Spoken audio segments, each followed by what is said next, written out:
Okay, so the next question వచ్చేసరికి consider the following statements. India accounts for a very large portion of all equity option contracts traded globally, thus exhibiting a great boom. Okay, see here, ఈ 3 statements ఏవైతే ఉన్నాయో these are the pure current affairs based statements. టెక్నికల్గా ఎంత cross అయింది ఏంటి ఆ particular figures అడగలేదు. అంటే at least everyday newspaper reading చేసినప్పుడు how the things are happening అన్న నార్మల్ జనరల్ సెన్స్ అనేది మీకుంటే you can able to answer. Okay, అంత స్పెసిఫిక్గా వాడు మెన్షన్ చేయలేదు. సి హియర్ మీరు అబ్జర్వ్ చేస్తే there are certain things from which you can able to answer అనమాట. ఇప్పటి వరకు మనం చేసిన ఈ 7 క్వశ్చన్స్లో టిపికల్గా what I found which was difficult అంటే థర్డ్ క్వశ్చన్. ఎగ్జాక్ట్గా what are the functions, what are the acts, I think so it was the toughest ఉన్న వాటిలో. But remaining at least if you are good enough you can able to answer. I don't feel any difficult in answering those questions అనమాట. Okay, so అన్నీ కూడా like more or less very relevant అనమాట. But కొంచెం toughest question అంటే ఇప్పటి వరకు మనం చేసిన దాంట్లో third question. Okay, so even in the same sense, so 8th question కూడా వెరీ జనరల్ సెన్స్లో న్యూస్ పేపర్ చదువుతున్నప్పుడు, ఎకానమీ రిలేటెడ్ కంటెంట్ చదువుతున్నప్పుడు వాట్ ఈస్ హ్యాపెనింగ్ అనేది మనకు తెలియాలన్నమాట. ఓకే, ఆ జనరల్ సెన్స్లోనే క్వశ్చన్ పడింది. India accounts for a very large portion of all equity option contracts traded globally, thus exhibiting a greater boom. Yes sir, ఇది జరిగింది. ఓకే, దాన్ని జస్టిఫై చేస్తూనే సెకండ్ స్టేట్మెంట్ కూడా వెంటనే మీకు గుర్తుండాలని ఇచ్చేసాడు. Indian stock market has grown rapidly in the recent past, even overtaking Hong Kong at some point of time. Yes sir, ఇది జరిగింది 2024 జనవరిలో. ఓకే, సో యాక్చువల్గా మనకి డిసెంబర్ 2023, సో డిసెంబర్ 2023 న్యూస్ పేపర్లు ఇవ్వటం జరిగింది. ఫస్ట్ టైం మన స్టాక్ మార్కెట్ $4 ట్రిలియన్ ని క్రాస్ చేయడం జరిగింది అనమాట. ఆ టైంలో చాలా పెద్ద హెడ్లైన్స్లో ఇవ్వడం జరిగింది అనమాట. అండ్ జనవరి 2004లో సో మనము global 4th largest capitalization market అయ్యింది. What is mean by capitalization? Stock మార్కెట్లో క్యాపిటలైజేషన్ అంటే ఏంటి? So number of shares into share value కదా. సో క్యాపిటలైజేషన్ ఎప్పుడు పెరుగుతుంది? either నీ కంపెనీ యొక్క షేర్ వాల్యూ పెరగాలి ఆర్ నెంబర్ ఆఫ్ షేర్స్ పెరగాలి. అంటే ఎంత నెంబర్ ఆఫ్ షేర్స్ పెరుగుతుంటే నీ బిజినెస్ అంత ఎక్స్పాండ్ అవుతుంది, అంత షేర్ వాల్యూ అంటే అంత బాగా పెర్ఫామ్ చేస్తుంది. Okay, for example number of shares 100, share value అనేది ఫర్ ఎగ్జాంపుల్ 100, సో ఎంత అవుతుంది? 1 2 3 4 10,000 rupees is the capitalisation of your company. Yes, so for example share value విపరీతంగా పెరిగింది. ఫర్ ఎగ్జాంపుల్ 2,000 రూపీస్ అయింది. నెంబర్ ఆఫ్ షేర్స్ 100, ఇప్పుడు ఏమవుతుంది? 1 2 3 4 5 3 4 5 2 lakhs is your market capitalisation. Okay, అంత బాగా నీ కంపెనీ గ్రో అవ్వడం జరిగింది. ఓకే, అండ్ నీకు మార్కెట్ వాల్యూ, షేర్ వాల్యూ బాగా పెరిగింది కదా, నువ్వు you try to expand. So నువ్వు 300 షేర్స్ బాగా ఎక్స్పాండ్ చేసా, నెంబర్ ఆఫ్ షేర్స్ 400 అయింది. ఆటోమేటిక్గా ఇది ఏమవుతుంది? సో 8 lakh మార్కెట్ క్యాపిటలైజేషన్ పెరిగింది. ఓకే, సో ఈ విధంగా మార్కెట్ క్యాపిటలైజేషన్ పెరుగుతుంది అనమాట ఒక పర్టికులర్ కంపెనీకి, as we already discussed in financial markets అనమాట. ఓకే, ఈ మార్కెట్ క్యాపిటలైజేషన్ అనేది నేను ఒక స్పెసిఫిక్ కంపెనీకి చెప్పాను. సో ఆ విధంగా entire all companies which are listed in BSE and NSE, so India market capitalisation ఉంటుంది కదా అది. So December 23 first time $4 trillion ని దాటడం జరిగింది అనమాట. అండ్ జనవరి 2004లో ఇండియా మార్కెట్ క్యాపిటలైజేషన్ అనేది సో టోటల్గా so even Hong Kong market capitalization వాళ్ళ బిజినెస్ ఎంటైర్ మనం కలిపితే వాళ్ళ టోటల్ మార్కెటలైజేషన్ ని క్రాస్ చేయడం జరిగింది అనమాట. సో హాంకాంగ్ వచ్చేసి 4.29 అయితే మనం ఇండియా 4.33 ట్రిలియన్ లో స్టాండ్ అవుట్ అవ్వడం జరిగింది. సో దానివల్ల it became the 4th largest big in the global మార్కెట్లో ఇట్ స్టూడ్ అప్ అనమాట. యాక్చువల్గా ఆ సెన్స్లో ఒక అచీవ్మెంట్ అనేది క్రాస్ చేసింది కాబట్టి, ఒక అచీవ్మెంట్ని ఆర్ ఒక సక్సెస్ని అచీవ్ చేసింది కాబట్టి అందుకని ఆ స్పెసిఫిక్గా మాట్లాడడం జరిగింది. అది అట్లీస్ట్ మనకు గుర్తుంటే సరిపోతుంది. స్పెసిఫిక్గా ఎంత ఏంటి అనేది వాడు మాట్లాడలేదు. అది దేనివల్ల అంటే because of this equity option contracts ఇవన్నీ కూడా ఇంక్రీజ్ అవ్వడం. అండ్ మోర్ ఓవర్ దానికి రీజన్స్ కూడా అక్కడ మాట్లాడాడు. లైక్ ఒకప్పుడుతో కంపేర్ చేసేప్పుడు స్టాక్ మార్కెట్స్ వాటి మీద పీపుల్కి ఎడ్యుకేటెడ్ యూత్ వస్తున్నారు. Okay, traditional investments like gold, real estate కాకుండా they are moving towards liquidity aspect చూస్తున్నారు. And moreover more secure చూస్తున్నారు. And so based on the risk factor they are diversifying. So దానివల్ల ఏంటంటే investments బాగా వస్తున్నాయి. People are investing in financial markets, educated youth రావడం వల్ల. And moreover 3 regimes. Okay, so almost 2014 నుంచి కూడా ఒకే political party ఒక కంట్రీలో ఎకానమీలో ఉండడం. Political stability is also very important because there isn't a policy framing లో ఒకే టైప్ ఆఫ్ స్ట్రాటజీ అనేది మూవ్ ఆన్ అవుతుంది కాబట్టి ఆ political stability ensures economic stability అనమాట. అందుకే ఏదైనా ఒక రెజీమ్ ఎప్పుడు కూడా మనం 5 years ఇవ్వకూడదు, మినిమం 10 years అనేది ఉంటేనే if political stability is ensured, then automatically economic stability will also be ensured అనమాట. So political stability and moreover ఏంటంటే స్ట్రాంగ్ కార్పొరేట్ ఎర్నింగ్స్. ఎందుకు కార్పొరేట్ ఎర్నింగ్స్ కూడా ఈవెన్ అంటే businesses also they are also earning huge profits అనమాట. దానికి one of the major reason GST introduction అనమాట. So దీనివల్ల lot of cost reduction తగ్గింది, tax issues అనేవి తగ్గాయి. అండ్ సెకండ్ వన్ వచ్చేసరికి మనది కన్స్యూమర్ డ్రివెన్ ఎకానమీ అనేది జరుగుతుంది అనమాట. What is mean by this consumer driven economy? So ఒకప్పుడు ఫర్ ఎగ్జాంపుల్ మీరు ఏదైనా కార్ కొనుక్కున్నారు అనుకోండి, మీరు ఏం చేయాలి, ఒక 1 month 2 months ముందు షాప్కి వెళ్ళి సో నాకు ఈ కార్ కావాలంటే వాడు నీ ఆర్డర్ని తీసుకుని అప్పుడు మ్యానుఫ్యాక్చర్ చేసి నీకు ఇవ్వడం, అంటే ఒక 2 weeks 3 weeks మీకు డెలివరీ అవుతుంది సార్ అని చెప్పేసేవాడు. బట్ ఇప్పుడు అలా కాదు కదా, నువ్వు స్పాట్లో వెళ్ళి తెచ్చేసుకుంటున్నావు.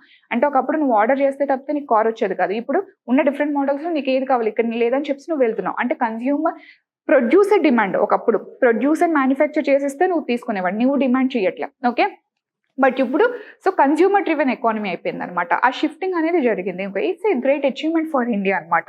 ఓకే, సో ఈ సెన్స్లోనే స్టేట్మెంట్స్ అన్ని ఇవ్వడం జరిగింది అనమాట. And third one here, there is no regulatory body. ఇది కూడా జనరల్ సెన్స్లో అడిగారు, కరెంట్ అఫైర్స్ బేస్డ్ స్టేట్మెంట్ అనమాట.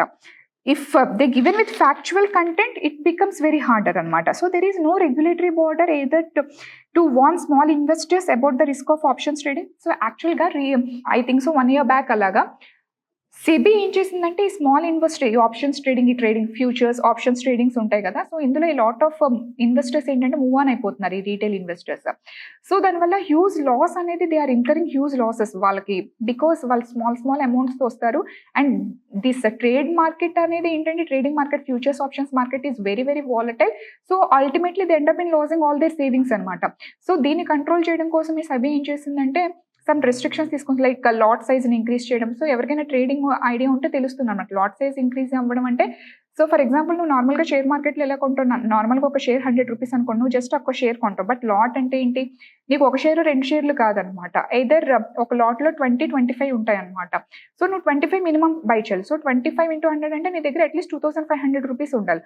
ఇప్పుడు దాన్ని ఇంక్రీజ్ చేయడం అంటే ఏంటి, ఒక లాట్ 50 చేసాడు అనుకోండి, 50 into 100 5000 ఉంటే తప్పితే నువ్వు కొనలేవు అనమాట. ఇప్పుడు లాట్ సైజ్ ఇంక్రీజ్ చేయాలనుకో, నీ దగ్గర హ్యూజ్ ఇన్వెస్ట్మెంట్ ఉంటే తప్పితే నువ్వు చేయలేవు. చాలా చిన్నదనుకోండి, 1-2 అంటే ఎవరైనా కొనేస్తారు. బట్ నువ్వు మినిమంలో కొన్నదే మినిమం 50 కొనాలి, లేకపోతే కొంటే మినిమంలో 100 కొనాలి అంటే హ్యూజ్ ఇన్వెస్ట్మెంట్ ఉండాలి. సో ఇట్ డిస్క్రీజెస్ అనమాట. సో ఈ విధంగా లాట్ సైజ్ని ఇంక్రీజ్ చేయడం, ఈ టైప్ ఆఫ్ లాట్ ఆఫ్ మెజర్స్ని తీసుకురావడం అయితే మాత్రం చేసింది. Okay, and more over investor criteria అనమాట. అంటే ఇన్వెస్టర్ క్రైటీరియాని తీసుకురావడం అంటే ఏంటి, for example do you know investor criteria, alternative investment funds మనం ఆల్రెడీ డిస్కస్ చేసాం క్వశ్చన్లో. Alternative investment funds, hedge funds normal people పెడతారా? హెడ్జ్ ఫండ్స్లో నార్మల్ పీపుల్ ఇన్వెస్ట్ చేయలేరు. ఓకే, హెడ్జ్ ఫండ్స్లో నువ్వు ఇన్వెస్ట్ చేయాలంటే క్రైటీరియా ఉంటుంది ఏంటి, you should be high net worth individual. అంటే నీ assets should be much more greater than the liabilities. నీ లైబిలిటీస్తో కంపేర్ చేసి నీ అసెట్స్ అనేవి ఎక్కువ ఉండాలన్నమాట. లేకపోతే నువ్వు ఒక ఇన్స్టిట్యూషనల్ ఇన్వెస్టర్ అయి ఉండాలి. సో అలాంటప్పుడు మాత్రమే నువ్వు హెడ్జ్ ఫండ్స్లో పెట్టగలవు. ఒక నార్మల్ నేను వెళ్ళి హెడ్జ్ ఫండ్స్లో పెడతానంటే నాకు ఇవ్వరు. Okay, so they won't sell their units to me, నాకు మ్యూచువల్ ఫండ్స్ ఇస్తారు, because they are not risky. వాళ్ళు డైరెక్ట్గా షేర్ మార్కెట్ ఆర్ బాండ్ మార్కెట్లో పెడతారు. Hedge funds share market, bond మార్కెట్లో పెట్టరు. ఓకే, ఫ్యూచర్స్ అండ్ ఆప్షన్స్ మార్కెట్లో పెడతారు, వెరీ వాలటైల్ మార్కెట్ అనమాట. సో అందులో నేను పెట్టాలంటే I should show some criteria, నాకు కొన్ని రిక్వైర్మెంట్స్ ఉంటాయి, అది నేను వాళ్ళకి చూపిస్తేనే వాళ్ళు నాకు ఆ యూనిట్ సేల్ చేయడం జరుగుతుంది. ఓకే, అంటే ఫర్ ఎగ్జాంపుల్ నువ్వు ఎలక్షన్స్లో ఓట్ వేయాలంటే నీకు మినిమం 18 years రావాలి. ఓకే, అది స్పెసిఫిక్ క్రైటీరియా కదా. అలాగే నువ్వు ఫ్యూచర్స్ అండ్ ఆప్షన్స్లో పెట్టాలంటే స్పెసిఫిక్ క్రైటీరియా ఉండాలి. ఆ క్రైటీరియా ఏంటి, మేబీ నీ దగ్గర ఇంత హై నెట్వర్త్ ఇండివిజువల్ అయి ఉండాలంటే నీ అసెట్స్ అనేది ఇంత ఉండాలి, నీ లైబిలిటీస్ కన్నా నీ అసెట్స్ అనేది చాలా చాలా ఎక్కువగా ఉండాలి. ఈ టైప్ ఆఫ్ క్రైటీరియా అనమాట. నువ్వు మినిమం లాట్ సైజ్ అంటే 20 కాదు 50 కాదు, మినిమం 100 లాట్ సైజ్ అనేది ఉండాలి. ఈ టైప్ ఆఫ్ క్రైటీరియా అనేది పెట్టి డిస్కరేజ్ చేయడం అనమాట. ఈ type of restrictions already SEBI అనేది లాంచ్ చేయడం జరిగింది అనమాట. సో సెబీ అనేది స్మాల్ ఇన్వెస్టర్స్ కోసం ఏంటంటే లాట్ ఆఫ్ రెగ్యులేటరీ ఫంక్షన్స్ అనేది చేస్తుంది, లాట్ ఆఫ్ పాలసీస్ అనేది ఫ్రేమ్ వర్క్ చేస్తుంది. సో నో రెగ్యులేటరీ బాడీ అనడానికి వీల్లేదు. So SEBI always regulates it, either to warn small investors ని వార్న్ చేయడానికి about the risks of options trading or to act as unregistered financial advisors in this regard. And a lot of financial advisers ఈ మార్కెట్లో ఏంటంటే, so unauthorised వాళ్ళు వచ్చి so ఇందులో పెట్టండి అందులో పెట్టండి, లాట్ ఆఫ్ అన్రిజిస్టర్డ్ అడ్వైసర్స్ అనేది ఉంటారనమాట. సో ఏమని చెప్పారంటే, ఫర్ ఎగ్జాంపుల్ మన జెరోదా బ్రోకింగ్ లిమిటెడ్ ఇలాంటివన్నీ ఉన్నాయనుకోండి, సో వీళ్ళతో లింకప్ అయ్యి సమ్ అదర్ అన్రిజిస్టర్డ్ వాళ్ళు ఉంటారు. మీరు ఏంటంటే వీళ్ళతో మీరు టైఅప్ తీసేస్తారా లేదా, బికాజ్ ఈ ఎవరైతే ఇన్వెస్టర్స్ రీటైల్ ఇన్వెస్టర్స్ ఉన్నారో, సో వాళ్ళు చెప్పే మాటలు విని they are coming to this and they are end up in huge losses. So ఈ టైప్ ఆఫ్ టైఅప్ ఏదైతే ఉందో they should be broke down. మీరు ఎవరైతే రిజిస్టర్డ్ అయ్యి ఉన్నారో, ఓకే, సో ఈ రిజిస్టర్డ్ అయిన ట్రేడింగ్ బ్రోకింగ్ ఏజెన్సీ అయినా they should break the bond with this unregistered financial advisers who will advise to this retail investors. అవన్నీ అడ్వైసింగ్ ఏజెన్సీస్ అన్ని కూడా అన్రిజిస్టర్డ్ అయితే వాటితో యాక్టివిటీస్ కట్ చేయమనే lot of policies, lot of advices అనేది already ఇవ్వడం జరిగిందనమాట. So there is no regulatory body అంది కాబట్టి third option will be the wrong option. అంటే నీకు there is no see here, నీకు స్టాక్ మార్కెట్ ఇక్కడ ఆప్షన్స్ చూడండి, ఫస్ట్ ఆప్షన్ సెకండ్ ఆప్షన్ అవునా కాదా, ఫర్ ఎగ్జాంపుల్ నీ కరెంట్ అఫైర్స్ సెన్స్ లో గుర్తులేదు, కానీ నీకు రెగ్యులర్ కామన్ సెన్స్ లో స్టాక్ మార్కెట్ లో స్మాల్ ఇన్వెస్టర్స్ ని వాటిని వార్న్ చేస్తూ సెబీ గైడ్ లైన్స్ పాస్ చేస్తున్న విషయం అందరికీ తెలుసు. రెగ్యులేటరీ బాడీ లేకపోవడం ఏంటి, సెబీ రెగ్యులేట్స్ ఎవ్రీథింగ్ కదా. సో ఈ మినిమం కామన్ సెన్స్ వాడినప్పుడు which of the following statements are correct, regulatory body లేదు అన్నప్పుడు రెగ్యులేటరీ బాడీ ఉందని మనకు తెలుసు కదా. సో థర్డ్ ఆప్షన్ రాంగ్ అయినప్పుడు ఇంకేం మిగిలింది 1 and 2 ఓన్లీ. సో మినిమంలో మినిమం ఆ కామన్ సెన్స్ తో 1 and 2 పెట్టొచ్చు అనమాట.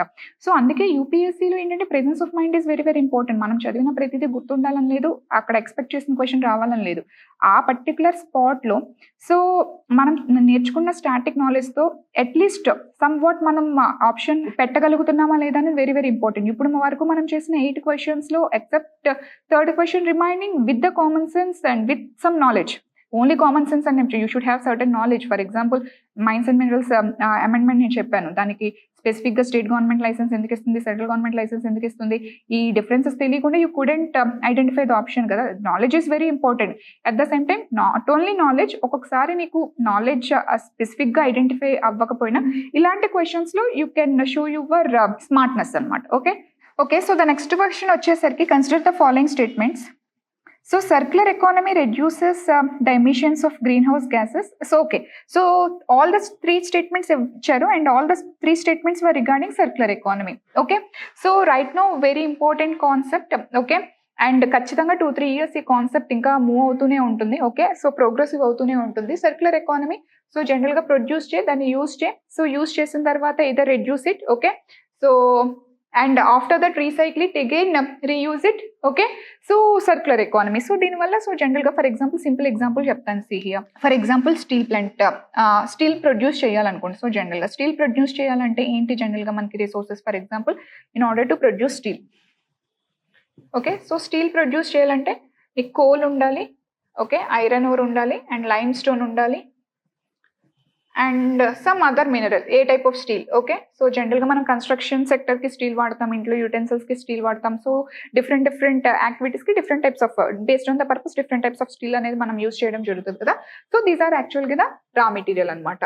సో ఇప్పుడు ఫర్ ఎగ్జాంపుల్ స్టీల్ యూజ్ చేసి దాన్ని వదిలేస్తే మళ్ళీ ఏంటి, నువ్వు మైనింగ్ చేయాలి, మళ్ళీ నువ్వు కోల్ని ఎక్స్ట్రాక్ట్ చేయాలి, ఐరన్ ఎక్స్ట్రాక్ట్ చేయాలి, because these all are the minerals కదా. సో నువ్వు అలా యూజ్ చేయకుండా ఫర్ ఎగ్జాంపుల్ నువ్వు కోల్ని ఎక్స్ట్రాక్ట్ చేస్తున్నట్టు ఏ lot of green house gases అనేది రిలీజ్ అవుతూ ఉంటాయి కదా.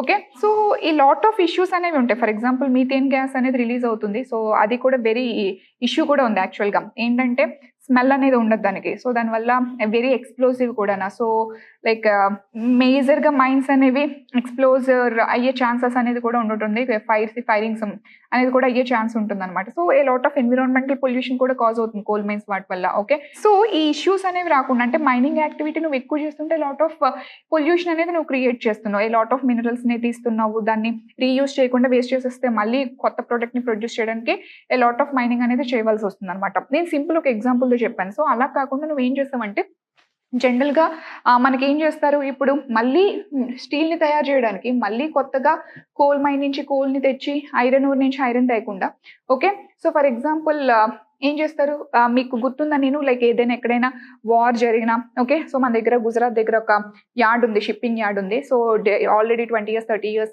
పర్టికులర్ టైం పీరియడ్ అయిపోయిన తర్వాత ఆ షిప్పింగ్ మెటీరియల్ అంతా కూడా తెచ్చుకుని ఏంటంటే అందులో ఉన్న మెటీరియల్ మొత్తాన్ని ఎక్స్ట్రాక్ట్ చేసి, ఓకే, దాన్ని మళ్ళీ మినీ స్టీల్ ప్లాంట్స్కి పంపించడం జరుగుతుంది అనమాట. రా మెటీరియల్స్ కింద అందులో ఉన్న ఐరన్ని వాటిని కూడా తీసి మళ్ళీ మినీ స్టీల్ ప్లాంట్స్కి ఒక రా మెటీరియల్ కింద పంపిస్తారు అనమాట. సో ఇవి కనుక రీసైకిల్ చేస్తారు. దానివల్ల రిసోర్సెస్ అనేవి యాక్చువల్గా డిగ్రేడ్ అవ్వకుండా ఉంటాయి. ఎందుకంటే అక్కడ ఏదైతే స్టీల్ నువ్వు ఆల్రెడీ షిప్లో యూజ్ చేసావో ఆ స్టీల్ని నువ్వు తీసి, ఓకే, సో మొత్తం బ్రేక్ డౌన్ అయిన తర్వాత దాన్ని మళ్ళీ నువ్వు మినీ స్టీల్ ప్లాంట్స్కి యూజ్ చేస్తున్నావు అనమాట రా మెటీరియల్ కింద.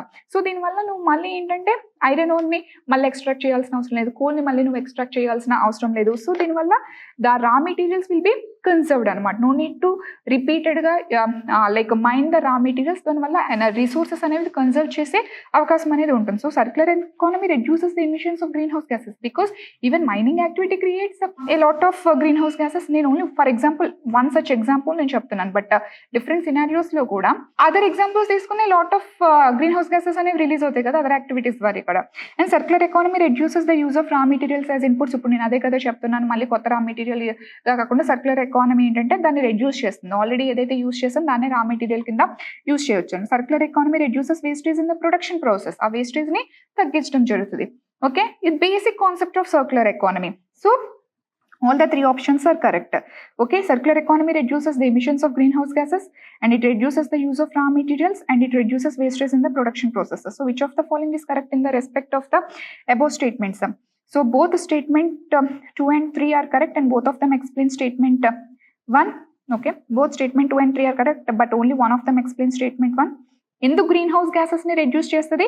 ఎందుకు గ్రీన్ హౌస్ గ్యాసెస్ రెడ్యూస్ చేస్తుంది అంటే మళ్ళీ రా మెటీరియల్స్ ని reduces the use of raw materials as inputs, అది one of the reason. And production process లో వేస్టేజ్ ని తగ్గిస్తుంది. These are best explainers to the statement 1 కదా. So 2 second option wrong. Only one of the statement 2 and 3 is correct. కాదు కదా, all the statements are correct and the neither statement 2 nor statement 3 is correct అన్నాడు. So all the B, C, D are correct and statement okay, first option was correct. Both the statement 2 and 3 are correct and both of them explain statement 1. Simple question, basic concept అనమాట. Circular economy మీద basic question ఇవ్వడం జరిగింది, important and very much expected కూడా circular economy అనేది. Okay, yes, next move on to 10th question. Okay, so the next question వచ్చేసరికి consider the following statement. Capital receipts create a liability, okay, and cause a reduction in the assets of government. So already structure of budget, so structure of budget మీద already question వచ్చింది కదా. Okay, so structure of budget చూస్తే so it consists of receipts, expenditure. So receipts లో capital receipts. Okay, so capital receipts ఏంటి? So government కి వచ్చేది కదా capital receipts. So either assets decrease or borrowings increase, అప్పు చేస్తుందా లేకపోతే ఆస్తి అమ్ముతుంది. ఓకే, సో ఇది డెట్ క్రియేటింగ్ అండ్ ఇది non debt creating. Yes, debt creating and non debt creating ఇది. Okay, so capital receipts okay create a liability. Yes, borrowings చేస్తే అప్పు చేస్తే ఖచ్చితంగా లయబిలిటీ క్రియేట్ అవుతుంది or cause a reduction in the assets of the government. Okay, so ఆస్తి అమ్మేసినా సరే capital receipts వస్తాయి, either liability create అవుతుంది, reduction in the assets. yes, so first option was right option. And borrowings and disinvestment are capital receipts. yes, అప్పు చేసింది borrowing and disinvestment, ఆస్తి అమ్మేయడం పూర్తిగా కాకుండా certain percentage. yes, capital receipts. Interest received on loans. okay, so government ఏమైనా loans are loans expenditure అంటే loans ఇచ్చింది అనుకోండి, సో ఆటోమేటిక్గా క్యాపిటల్ ఎక్స్పెండిచర్ అవుతుంది. ఎందుకు? Because it can generate interest కదా.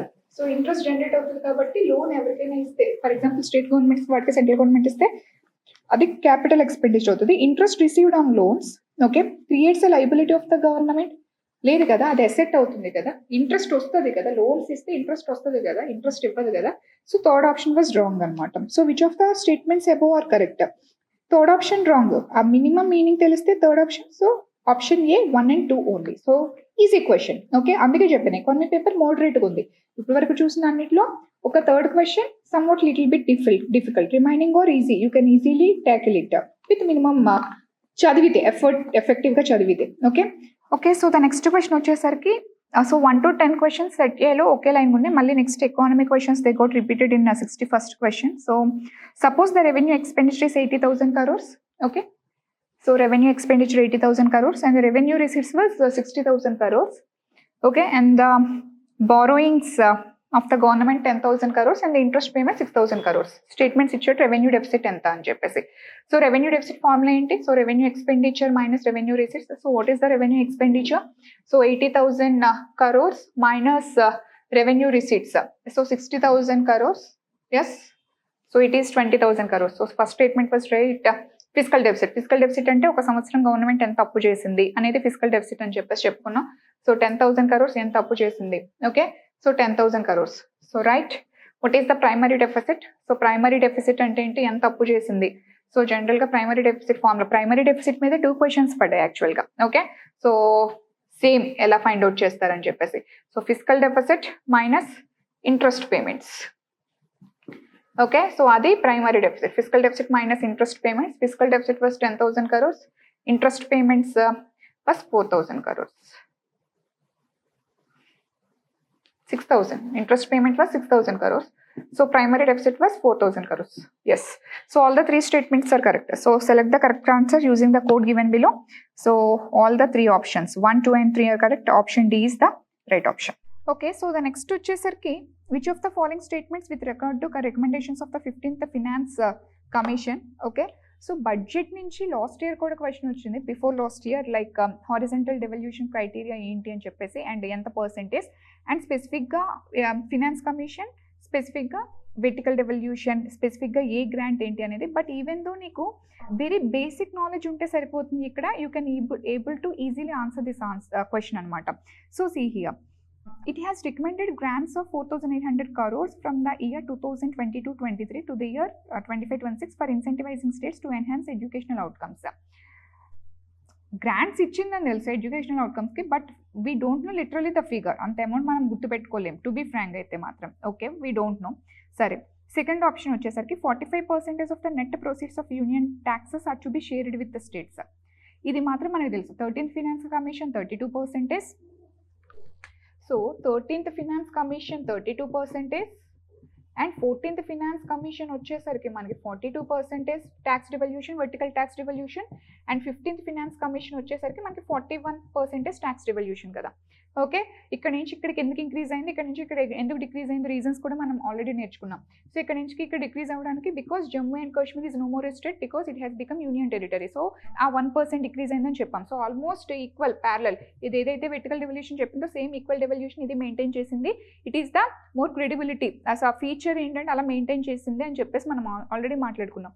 సో ఈ యొక్క ఆన్సర్ తెలిస్తే you can able to answer this question, ఎందుకంటే లిటరల్గా ఆ particular static figure nobody can remember literally. Okay, so second option was wrong, ఎందుకంటే మీరు 45% చెప్పాడు, ఇట్స్ 41. సో ఆప్షన్స్లో సెకండ్ ఆప్షన్ మీరు ఎలిమినేట్ చేస్తే see here you can able to answer 1, 3 and 4 are the options is the answer. So third option is the right answer. Okay, so and moreover it re-entered 45,000 crore are to be kept as performance based incentive for all states for carrying out agricultural reforms. So ఇక్కడ మేజర్గా performance based incentives గురించి మాట్లాడారు, like educational outcomes మీద ఏమేమి పెట్టారనేది. So నేను ఏంటనేది ఉందా లేదా ఇన్సెంటివ్స్ అనేది ఇప్పుడు మీకు ఇక్కడ కనిపిస్తున్నప్పుడు సి హియర్ యూట్యూబ్లో వాళ్ళకి డిస్ప్లేలో కనిపిస్తుంది, లైక్ పెర్ఫార్మెన్స్ లింక్ ఇన్సెంటివ్స్ అంతా టేబుల్లో మేము ఇక్కడ కనిపిస్తుంది చూడండి. But you cannot remember all this static, right? Okay, but నేను ఇప్పుడు చెప్తాను కానీ యూ కెనాట్ రిమెంబర్. బట్ ఈ క్వశ్చన్కి ఎక్కడో దగ్గర మీకు హింట్ ఉంటుందన్నమాట, whether you can able to answer or not. So ఇక్కడ ఆప్షన్ అయితే మాత్రం second option you can eliminate. So కాబట్టి 1, 3 and 4 are the right answer, right options అనమాట. సో సీ హియర్, యాక్చువల్గా మనకు ఆల్రెడీ నేను చెప్పాను. So 15th finance commission 2 reports అనేది ఇవ్వడం జరిగింది. సో యాక్చువల్గా 2020కి రిపోర్ట్ సబ్మిట్ చేసేసేయాలి, బట్ 2019 ఎప్పుడైతే రీఆర్గనైజేషన్ జరిగిందో Jammu and Kashmir, so first 2020-21 ఒక రిపోర్ట్ సబ్మిట్ చేసింది. మళ్ళీ నెక్స్ట్ 5 years 2021 నుంచి 26కి నెక్స్ట్ 5 yearsకి సెకండ్ రిపోర్ట్ సబ్మిట్ చేయడం జరిగిందని చెప్పేసి అన్నాను. అందుకే మీకు ఈ 26 వరకు కనిపిస్తాయి అనమాట.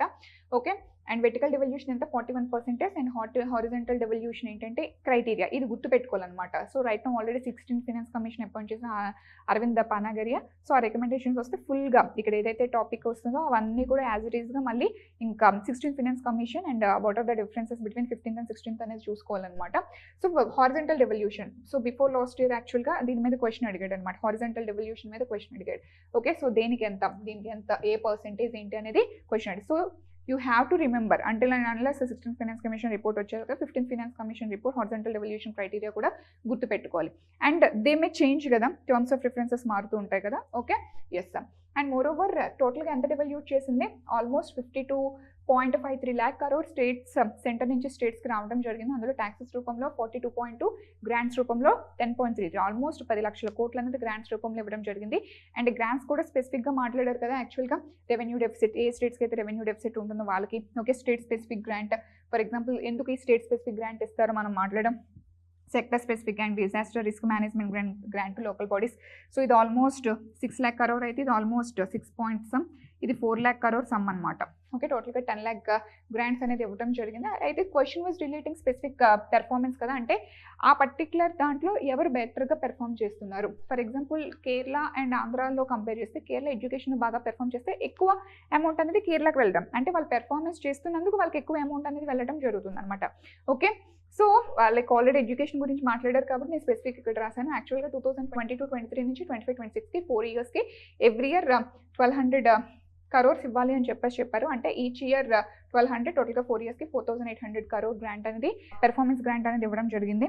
Okay, so that's what the first statement అనమాట యాక్చువల్గా. ఓకే, సో నేను అఫీషియల్ వెబ్సైట్ నుంచి తీసిన అదే మీకు డిస్ప్లేలో కూడా యూట్యూబ్లో కనిపిస్తుంది అనమాట. Next one, okay, so 6100 crore amount online learning ఎవరైతే ఎంకరేజ్ చేస్తున్నారో, ఏ స్టేట్స్ అయితే ఎంకరేజ్ చేస్తున్నారో, and more over development of professional courses like engineering courses అవ్వచ్చు, మెడిసిన్ కోర్సెస్ అవ్వచ్చు, ఎవరైతే రీజనల్ లాంగ్వేజెస్లో వాటిని డెవలప్ చేస్తున్నారో, ఆన్లైన్ కోర్సెస్ డెవలప్ చేస్తున్నారో, ఆన్లైన్ లెర్నింగ్ డెవలప్ చేస్తున్నారో, ఆ పర్టికులర్ స్టేట్స్ని ఇన్సెంటివైజ్ చేస్తూ ఇంత పర్టికులర్ అమౌంట్ అనేది గ్రాంట్ ఇవ్వడం జరిగిందనమాట. అంటే it's not similar to every state అనమాట. Who are performing better they will receive huge grants.